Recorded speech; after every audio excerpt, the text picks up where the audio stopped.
पिछले एपिसोड में हमने देखा था कि एंजल ने किन्नान को शांडाउ लीग वालों से बचा लिया होता है। उसने उन सभी को वहां पर डराकर भगा दिया था, लेकिन इसके बाद उसकी भी हालत खराब होने लगती है। इसलिए किन्नान अपने मास्टर के पास एंजल को लेकर आता है, जो वहां पर एंजल का इलाज शुरू कर देते हैं। लेकिन तभी वहां पर चारों हॉल मास्टर आ चुके थे, जो वहां पर आने के बाद किन्नान से वुयन पवेलियन का टॉप फ्लोर का सीक्रेट मांग रहे होते हैं। जो देखकर किन्नान परेशान हो जाता है कि यार अब ये लोग भी आ गए सीक्रेट मांगने के लिए, जो कि मुझे पता ही नहीं है। किन्नान को परेशान होता हुआ देखकर मास्टर ने उसे अपना पुराना वाला घर दे दिया था, जहाँ पर कोई भी नहीं रहता है, ताकि कुछ दिनों के लिए किन्नान वहां जाकर आराम से रहकर कल्टीवेशन कर सकता है। जिसके बाद यहाँ से ये एपिसोड शुरू होता है। तो इस एपिसोड की शुरुआत में किन्नान नए वाले घर में आ चुका था, जहाँ पर आने के लिए मास्टर ने उससे कहा था। लेकिन वहाँ पर आते साथ ही आसपास के जो लोग होते वो सभी लाइन लगाकर यहाँ पर खड़े हो चुके थे। वो सभी किन्नान को यहाँ पर कॉन्ग्रेचुलेशन कर रहे होते हैं और उससे मिलना चाह रहे थे। घर के बाहर पूरी तरह से प्रोटेक्शन शील्ड बनी हुई थी, तो इसलिए कोई भी अंदर नहीं जा पाता, वरना तो सब अंदर ही घुस गए होते। इसलिए वो बाहर से ही किन्नान को कॉन्ग्रेचुलेशन कर रहे थे। और लड़कियां जो होती है वो तो किन्नान के लिए पागल ही हो चुकी थी। किन्नान हैरान था कि अरे यार ये लोग कौन है और इन्हें पता कैसे चल गया कि मैं यहाँ पर आ चुका हूँ। बड़ी अजीब बात है। वो बंदा जो किन्नान को इस घर तक लेकर आया था, वो किन्नान से कहते कि अरे तुम्हें नहीं पता क्या, तुम इतने कम टाइम में पूरे के पूरे ज़्वानले सेक्ट में इतने ज्यादा फेमस हो चुके हो, तो दूर दूर तक के तुम्हारे चर्चे हो गए। ये घर तुम्हें मास्टर ने सीक्रेटली रहने के लिए दिया था, लेकिन पता नहीं कैसे न कैसे इन लोगों ने इसकी खबर निकाल ली और देखो तुमसे मिलने के लिए आ गए। वो तुम्हें बिल्कुल एक सेलिब्रिटी की तरह मान रहे हैं और तुमसे मिलने के लिए यहाँ पर मरे जा रहे हैं। तो तुम जाकर उन्हें ऑटोग्राफ वगैरह दे दो, वो तुम्हारे लिए एकदम मरे जा रहे हैं। बाहर के लोग तो और ज्यादा चिल्लाना शुरू कर थे कि किन्नान जरा बाहर आओ ना, हम तुमसे मिलना चाहते हैं, तुम हमें कुछ टेक्निक वगैरह सिखा देना, क्योंकि तुम तो बहुत ही ज्यादा हैंडसम और पावरफुल बंदे हो। लेकिन किन्नान वहाँ पर उस बंदे से कह रहा था, देखो इस तरह के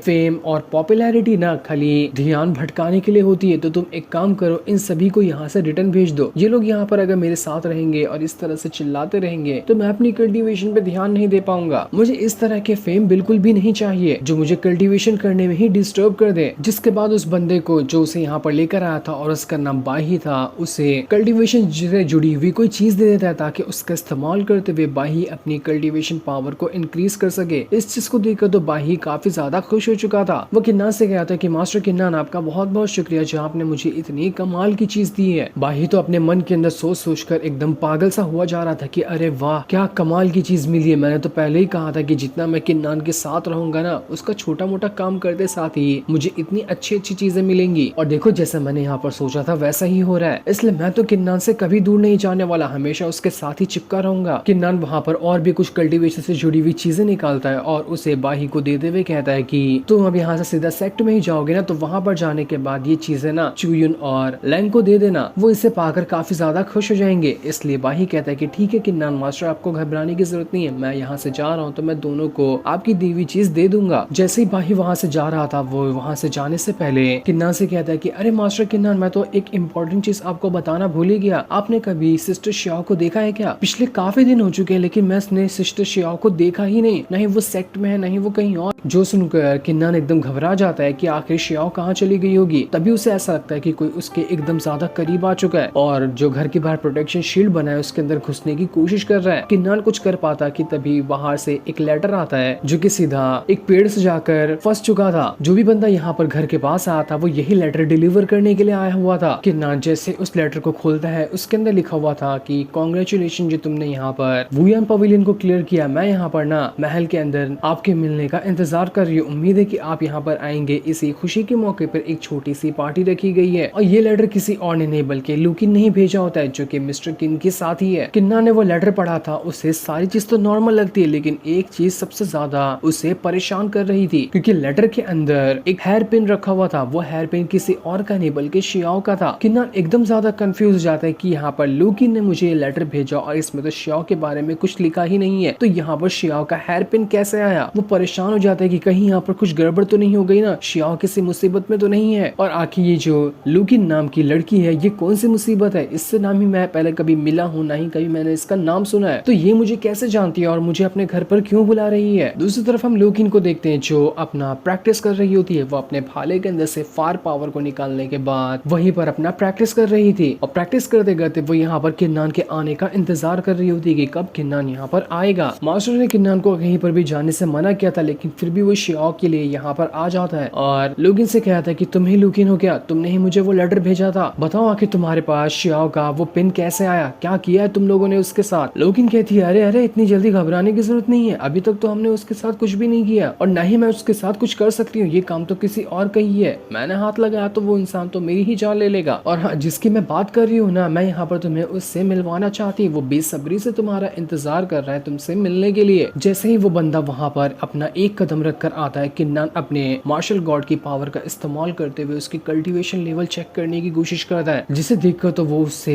एकदम ज्यादा बड़ा शॉक लगा था, क्योंकि ये बंदा जो था वो मार्शल किंग रैल्म के 9th लेवल पर था और बस एक स्टेप दूर था मार्शल मास्टर रैल्म को अचीव करने के लिए, जो कि बहुत ही ज्यादा हाई लेवल का माना जाता है। हाल फिलहाल तो वो किन्नान से करीब 10 गुना ज्यादा ही पावरफुल होगा, इतना ज्यादा वो बंदा स्ट्रॉन्ग था। किन्नान को समझ नहीं आता कि आखिर ये है कौन। मैंने ऐसा सुना था कि इस पूरी की पूरी सिटी के अंदर ना एक बहुत ही ज्यादा पावरफुल कल्टीवेटर है जो दूसरों की सोल को भी अपने अंदर कंट्रोल कर सकता है, तो क्या कहीं ये वही तो नहीं। मैंने तो इसके बारे में से सुना था, आज पहली बार इसे मैंने देखा भी है। और जब वो बंदा सामने आता है, वो बंदा कोई और नहीं बल्कि मिस्टर किन ही था, जिसकी गंदी नजर काफी टाइम से शियाओ के ऊपर ही है और वो जबरदस्ती उससे शादी करना चाहता था। मिस्टर किन का जैसे ही यहाँ पर नाम के ना सुनता है, वो समझ जाता है कि अच्छा तो शियाओ जो थी वो हमेशा इसी बंदे को लेकर परेशान रहती थी, इसकी कल्टीवेशन पावर इतनी ज्यादा हाई है तभी शियाओ इसके खिलाफ नहीं जा सकती थी और उसे डर लगता था। आज पहली बार मैं इससे फेस टू फेस मिल रहा हूँ, वरना इससे पहले खाली मैंने उसका नाम ही सुना था, वो भी सिर्फ शियाओ के मुंह से। मिस्टर किन जो था वो वहाँ पर किन्ना से कह होता है कि तुझे पता है मैंने तेरे बारे में ना काफी ज्यादा तारीफें सुनी है और तेरी तारीफ सुन सुन के मेरे कान में दर्द हो गया, तो मेरा ना एक छोटा सा उसूल है, जो भी पावरफुल बंदा होता है उससे मैं घसीट के लाता हूँ और अपने सेट का एक मेंबर बना देता हूँ, क्योंकि मैं नहीं चाहता कि कोई भी बंदा मुझसे ज्यादा स्ट्रॉन्ग रहे। तो जो भी पावरफुल बंदा होता है उससे अपने मैं सेट का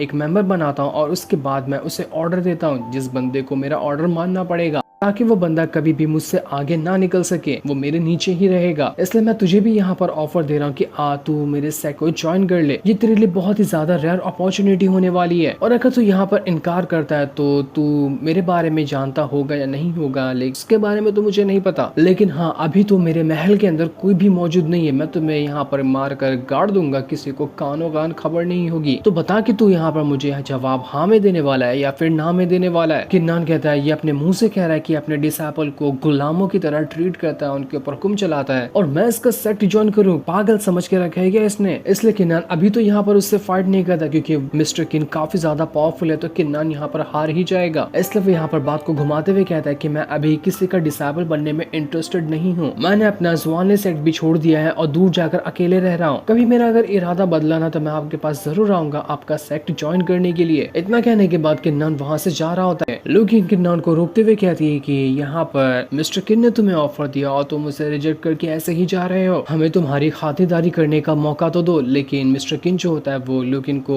रोकते हुए कहता है कि रुक जाओ, जाने दो इसे, अभी मेरी प्यारी शियाओ का सबसे फेवरेट बंदा जो है ये, इतनी जल्दी तो मैं इसके साथ कुछ नहीं करूंगा। वो किन्ना से कहता है कि जा, मैं तुझे एक और मौका दे रहा हूँ, जल्द से जल्द मुझे अपना आंसर बता देना, अगर तू नहीं बताया तो फिर तू सोच लेना कि शियाओ का क्या अंजाम हो सकता है। किन्नान बस यहाँ पर मिस्टर किन को धमकी देते हुए जाता है कि तू बस उससे हाथ तो लगा कर देख, उसके बाद तेरा क्या होगा वो तुझे खुद ही पता चल जाएगा। और इतना कहने के बाद किन्नान बड़े शान के साथ वहाँ से जा चुका था। उसके जाने के बाद लुकिन जो होती है वो मिस्टर किन से कह रही थी कि ये जो किन्नान है ना, इसका मास्टर शेनलॉ, वो इसके ऊपर जान छिड़कता है, एनी टाइम वो उसकी मदद करता रहता है, तभी यहाँ पर इस किन्नान के अंदर इतना ज्यादा घमंड आ चुका है, वरना तो हम चाहते तो अभी यहाँ पर इसे काट कर फेंक देते, किसी को खबर तक नहीं होती, लेकिन हमने इसे यहाँ पर हाथ भी लगाया ना तो मास्टर शेनलॉ आकर हमारा बैंड बजा देगा। इसलिए हम यहाँ पर पावर के साथ साथ दिमाग का भी इस्तेमाल करना होगा इस किन्नान को हराने के लिए। मिस्टर किन कहता है, हाँ तुम बिल्कुल ठीक कह रही हो, लेकिन एक बात है कि मुझे इस बंदे का एटीट्यूड काफी ज्यादा पसंद आया,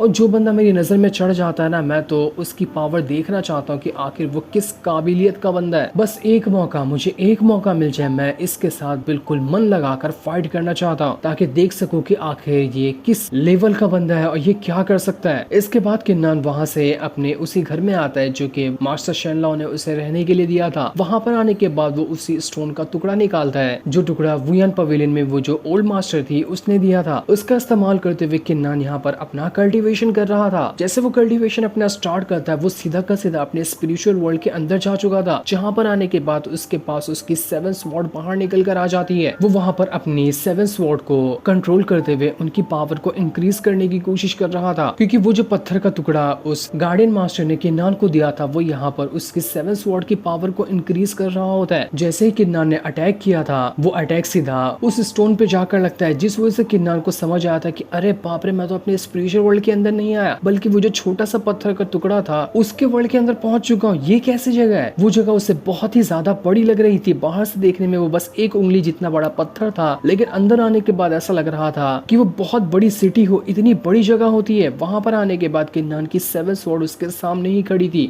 ये जगह एकदम प्योर स्पिरिचुअल एनर्जी से भरी हुई थी, जहां पर आने के बाद किन्नान की हर एक सांसें ही उसकी बॉडी को रिफ्रेश कर देने वाली थी। इसलिए किन्नान वहां पर करीब 3 दिनों के लिए अपनी प्रैक्टिस के लिए बैठ जाता है। उसके पास जितनी भी टेक्निक वगैरह थी, जो कि स्किल हो गई, उन सभी को वो एडवांस करने की कोशिश कर रहा था। और 3 दिन में उसकी 7 स्वॉर्ड की टेक्निक जब एकदम अच्छे से एडवांस हो जाती है तो उसके बाद वो उस स्टोन से बाहर निकल कर आ जाता है। स्टोन की पावर अभी तक के खत्म नहीं हुई थी। किन्नान जब चाहे रिटर्न उसके अंदर जाकर वापस से अपनी कल्टीवेशन कर सकता है, लेकिन जैसे ही कल्टीवेशन करने के बाद किन्नान स्टोन के अंदर से बाहर आया था, वहां पर उसे एक बंदे की आवाज सुनाई देती है जो किन्नान से कह रहा था कि ये किन्नान, तेरी प्रैक्टिस हो गई तो बाहर आ जरा, मैं यहाँ पर ना तुझसे थोड़ी सी स्वॉर्ड फाइट करना चाहता हूँ ताकि तेरी काबिलियत को देख सकूं। उस बंदे का नाम फैंग था, जो कि एक बहुत ही ज्यादा पावरफुल कल्टीवेटर माना जाता है। वो भी किन्नान की तारीफ सुन सुनकर पक चुका था, इसलिए उसने डिसाइड किया कि वो सीधा जाकर किन्नान को चैलेंज ही कर देगा, ताकि लोगों को भी बता सके कि वो कितना ज्यादा पावरफुल है कि उसने किन्नान को हरा दिया। क्योंकि इससे पहले उसकी तारीफ हुआ करती थी, पर उसी की अब तारीफ हटकर अब किन्नान की तारीफ होने लग गई है। उस फैंग के साथ एक और बंदा होता है जो कि